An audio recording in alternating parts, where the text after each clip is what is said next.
Jangan di bawah 5, sebut aja berapa. 11 mas, dari 100. Ya Allah, ini kebetulan apa gimana ya? Bentar aku bacain. Surat 5 ayat 11, di mana ini ada surat Al-Maidah. Lalu, kalau dihubungkan dengan ayat tersebut, pertanyaannya, kapan bahagia?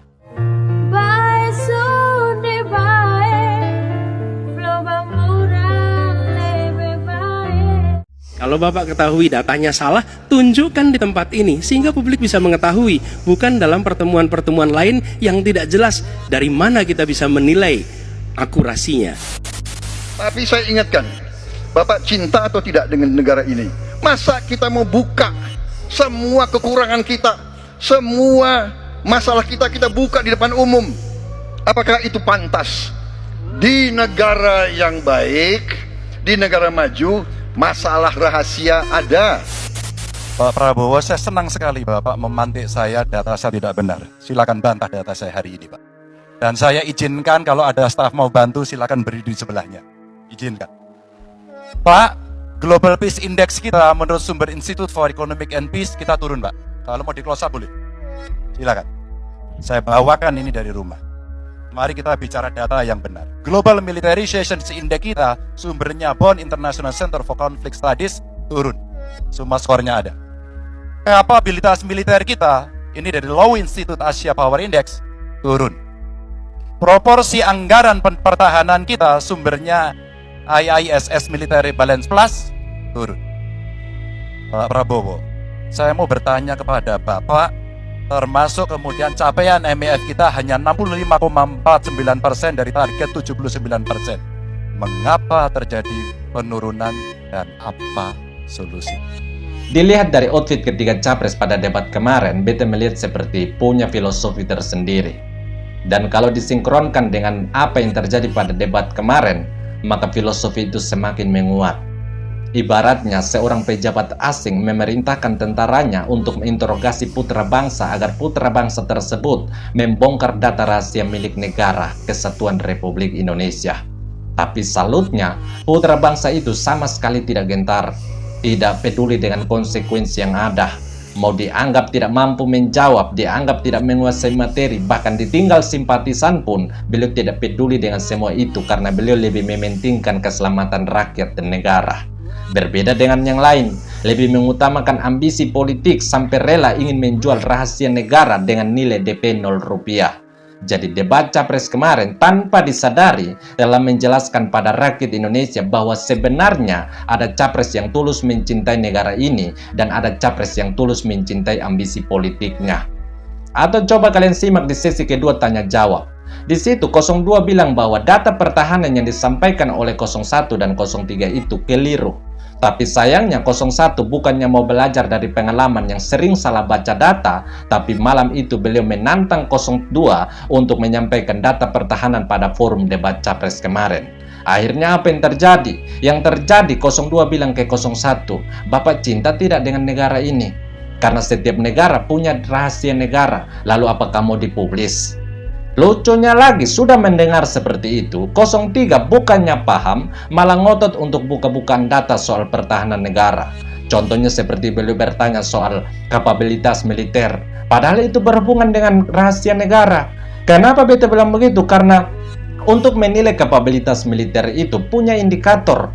Contohnya seperti kemampuan pengarahan pasukan militer, intelijen, dan beberapa indikator lainnya. Lalu apakah intelijen itu tidak termasuk rahasia? Apakah kemampuan pengerahan pasukan militer itu tidak termasuk rahasia? Dalam Undang-Undang Nomor 14 Tahun 2008 tentang keterbukaan informasi menjelaskan bahwa data perkiraan kemampuan pasukan militer itu sangat rahasia. Intelijen juga rahasia, bahkan jumlah komposisi kekuatan militer dalam penyelenggaraan sistem pertahanan seperti alutsista dan sebagainya itu juga rahasia. Oh, malah ngotot untuk buka-bukaan data rahasia demi menjawab pertanyaan yang sifatnya ambisi politik.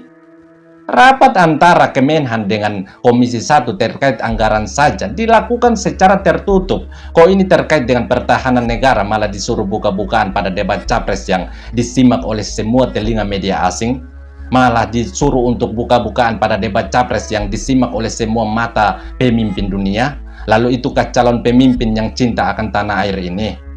Jadi beta bisa bilang bahwa debat capres kemarin ibaratnya Tuhan sedang mempertontonkan pada rakyat Indonesia bahwa ini lihat jati diri dari masing-masing capres yang ada. Tinggal rakyat yang menilai atau tinggal rakyat yang memilih. Apakah mau memilih capres yang sungguh-sungguh mencintai negara ini atau capres yang pura-pura mencintai negara ini demi memenuhi hasrat ambisi politiknya.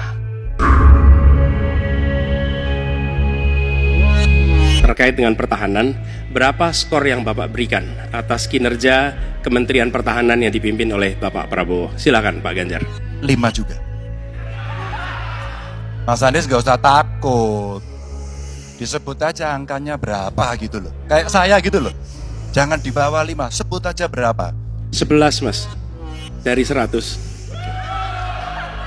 Bapak Ganjar ngasih nilai 5 kepada Bapak Prabowo sebagai Menteri Pertahanan Indonesia. Sementara Bapak Anies ngasih nilai 11 dari angka 100.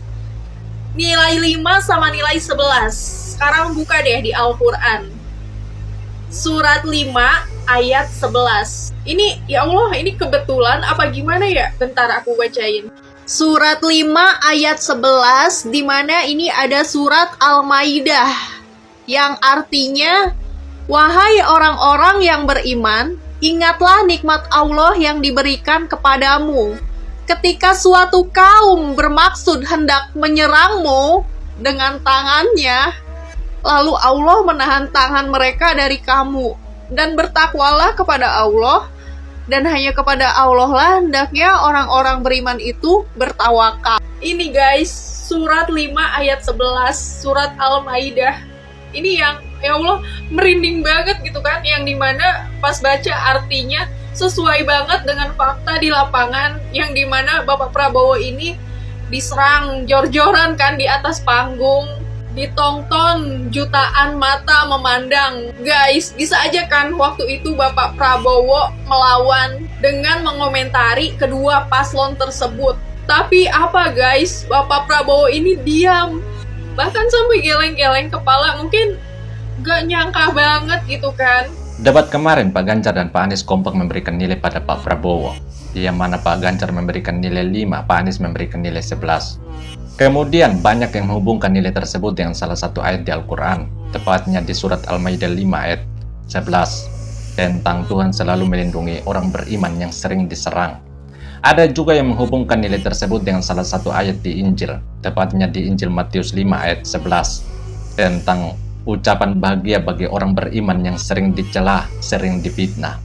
Lalu, kalau dihubungkan dengan ayat tersebut, pertanyaannya, kapan bahagia? Ada yang menghubungkan nilai dari Pak Anies dan Pak Ganjar itu dengan hasil pemilu bulan depan, yaitu nilai 5 dari Pak Ganjar ditambah dengan nilai 11 dari Pak Anies menjadi 16. Jadi nilai 16 itu akan digenapi pada tanggal 14 bulan 2. Kenapa digenapi pada tanggal 14 bulan 2? Karena 14 tambah 2 hasilnya juga 16. Jadi akan digenapi pada tanggal 14 bulan depan. Dan kalau nilai 16 dari Pak Ganjar dan Pak Anies itu dikurangkan dengan 14 tanggal pemilu, maka akan mendapatkan hasil 2. Jadi 2 itu selain bulan pemilu, 2 juga merupakan nomor urut dari capres yang sering diserang, nomor urut dari capres yang sering difitnah. Jadi tanggal 14 Februari, capres yang sering difitnah itu akan mendapatkan kebahagiaan. Jadi mau percaya atau tidak, tunggu tanggal mainnya. Intinya, tumbangkan banteng. Karena Orde Baru menjadi kuat selama berpuluh-puluh tahun disebabkan karena saking lamanya suatu partai berkuasa.